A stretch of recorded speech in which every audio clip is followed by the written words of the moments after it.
నమస్కారం ఘంటారావానికి స్వాగతం. ముందుగా ప్రధానాంశాలు. బీఆర్ఎస్ కు గతమే తప్ప భవిష్యత్ లేదన్న సీఎం రేవంత్ రెడ్డి. కవిత పార్టీ ఏమో గాని ఉన్న పార్టీ ఉంటుందో ఊడుతోందోనని ఎద్దేవా. తెలంగాణ భవన్లో బీఆర్ఎస్ రాష్ట్ర ప్రతినిధుల సమావేశం. పార్టీ ఆవిర్భావం వేళ గులాబీ నేతలకు దిశానిర్దేశం చేస్తున్న కేసీఆర్.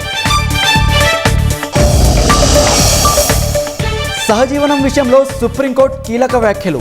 ఇష్టం లేనప్పుడు భాగస్వామి నుంచి విడిపోవడం నేరం కాదని స్పష్టీకరణ.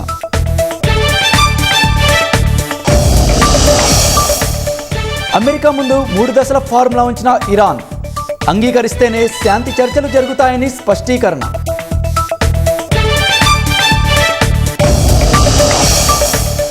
దక్షిణ లెబనాన్లో హెజ్బొల్లా స్థావరాలు ధ్వంసం. వీడియోను విడుదల చేసిన ఇజ్రాయెల్ సైన్యం.